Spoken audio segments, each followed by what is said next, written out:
വെള്ളിയാഴ്ച രാജ്യത്തെ പ്രതിപക്ഷ നേതാവ് രാഹുൽ ഗാന്ധിയുടെ ദിനം തുടങ്ങിയത് തന്നെ സുൽത്താൻപൂരിലെ MLA കോടതിയിൽ നിന്നാണ്. 2018 രാഹുലിനെതിരെ BJP നൽകിയ മാനനഷ്ട കേസിൽ തന്റെ ഭാഗം വ്യക്തമാക്കുവാനാണ് രാഹുൽ ഗാന്ധി സുൽത്താൻപൂർ കോടതിയിൽ ലാൻഡ് ചെയ്തത്. രാഹുലിനെതിരെ നിലവിൽ രാജ്യത്തെ കോടതികളിൽ 12ഓളം കേസുകളാണുള്ളത്. കഴിഞ്ഞ ദിവസം കർണാടകയിലെ ഒരു ജുഡീഷ്യൽ കോടതി രാഹുൽ ഗാന്ധിക്കെതിരെ BJP നൽകിയ മാനനഷ്ട കേസ് റദ്ദാക്കിയിരുന്നു. എങ്കിലും ഇനിയും രാഹുൽ ഗാന്ധിയെ കാത്ത് കേസിന്റെ ചാകര തന്നെയുണ്ട്. സുൽത്താൻപൂർ കോടതിയിൽ രാഹുൽ ഗാന്ധിയെ എത്തിച്ചത് കേന്ദ്രമന്ത്രി അമിത് ഷായെ കൊലയാളി എന്ന് വിളിച്ചതിനാലാണ്. 2018 കർണാടകയിലെ അസംബ്ലി തെരഞ്ഞെടുപ്പിൽ കോൺഗ്രസിനെ നയിച്ചത് രാഹുൽ ഗാന്ധിയാണ്. അന്ന് തെരഞ്ഞെടുപ്പ് പ്രചാരണത്തിനെത്തിയ രാഹുൽ ഗാന്ധി BJPയുടെ ദേശീയ അധ്യക്ഷൻ കൊലക്കേസ് പ്രതിയാണെന്ന് തടിച്ചുകൂടിയ ആയിരങ്ങളെ സാക്ഷി നിർത്തി പറഞ്ഞിരുന്നു. അന്ന് അമിത് ഷാ ആയിരുന്നു BJP ദേശീയ അധ്യക്ഷൻ. ഇതിന് പിന്നാലെയാണ് BJP കേസ് നൽകി രാഹുലിനെ കുടുക്കാനുള്ള നീക്കം നടത്തിയത്.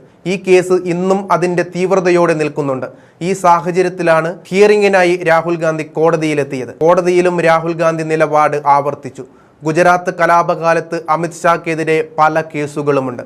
അതാണ് താൻ ആവർത്തിച്ചു പറഞ്ഞത്. ആ നിലപാടിൽ തന്നെ ഉറച്ചു നിൽക്കുന്നുണ്ടെന്നും രാഹുൽ ഗാന്ധി കോടതിയിൽ ആവർത്തിച്ചു. അതായത് ഇന്ത്യയുടെ ആഭ്യന്തരമന്ത്രി കൊലപാതക കേസിൽ പ്രതിയായിരുന്നുവെന്ന് ലോക്സഭാ പ്രതിപക്ഷ നേതാവ് കോടതിയിൽ ആവർത്തിച്ചുവെന്ന് ചുരുക്കി പറയാം. 2018 ഓഗസ്റ്റ് 4-നാണ് കേസ് രജിസ്റ്റർ ചെയ്തത്. സുൽത്താൻപൂരിലെ BJP നേതാവ് വിജയ് മിശ്ര എന്ന വ്യക്തിയാണ് രാഹുലിനെതിരെ കേസ് നൽകിയത്. ബാംഗ്ലൂരിലാണ് ഈ ഇലക്ഷൻ റാലി നടന്നത്. 2005 ഷോഹ്റബുദ്ദീൻ വ്യാജ ഏറ്റുമുട്ടൽ കേസിലും അമിത് ഷാ പ്രതിയായിരുന്നുവെന്നും രാഹുൽ ഗാന്ധി ചൂണ്ടിക്കാട്ടിയിരുന്നു. പിന്നീട് 2014 മുംബൈ CBI പ്രത്യേക കോടതി കേസിൽ നിന്ന് അന്ന് ഗുജറാത്ത് ആഭ്യന്തരമന്ത്രി കൂടിയായിരുന്ന അമിത് ഷായെ കുറ്റവിമുക്തനാക്കിയിരുന്നു. നേരത്തെ 2020 ഈ കേസുമായി ബന്ധപ്പെട്ട് രാഹുൽ ഗാന്ധി കോടതിയിൽ ഹാജരായിരുന്നു. ഇനി മാർച്ച് 9-നാണ് രാഹുൽ കോടതിയിൽ എത്തേണ്ടത്.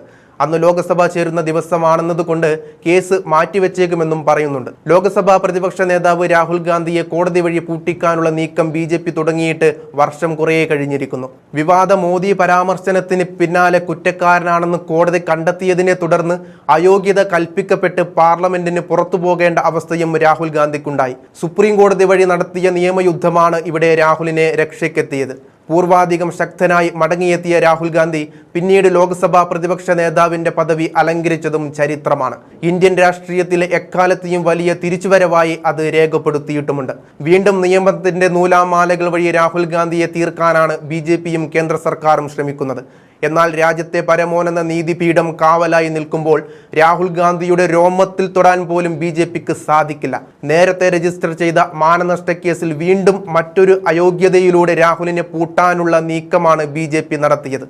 ആ നീക്കവും ഇപ്പോൾ കോടതിക്ക് മുന്നിൽ തലയിടിച്ച് വീണിരിക്കുകയാണ്. കഴിഞ്ഞ വർഷം രാഹുൽ ഗാന്ധിക്കെതിരായ മാനനഷ്ട കേസ് നടപടികൾക്ക് സ്റ്റേ നൽകിയ സുപ്രീം കോടതി അതിലൂടെ വലിയ താക്കീത് BJPക്ക് നൽകിയിരുന്നു. നേരത്തെ ഈ കേസിൽ ജാർഖണ്ഡ് കോടതിയിൽ നൽകിയ മാനനഷ്ട നടപടികൾ സുപ്രീം കോടതി നിർത്തിവെച്ചതാണ്. 2018 അന്നത്തെ BJP ജസ്റ്റിസുമാരായ വിക്രംനാഥ്, സന്ദീപ് മേത്തെ എന്നിവരടങ്ങിയ ബെഞ്ച് ജാർഖണ്ഡ് സർക്കാരിന് പരാതിക്കാരനായ BJP നേതാവ് നവീൻ ദാഖും നോട്ടീസ് അയച്ചിട്ടുണ്ട്.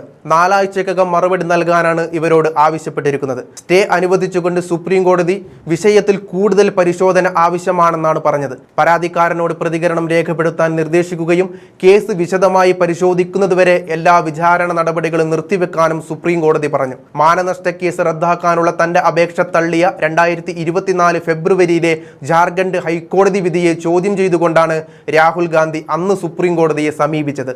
ഈ കേസാണ് വീണ്ടും ചൂടുപിടിച്ചിരിക്കുന്നത് എന്നും കാണാൻ സാധിക്കും. രാഹുൽ കോടതിയിൽ ഹാജരായതിന്റെ വീഡിയോ ചേർക്കുന്നുണ്ട്, കണ്ടു നോക്കാം.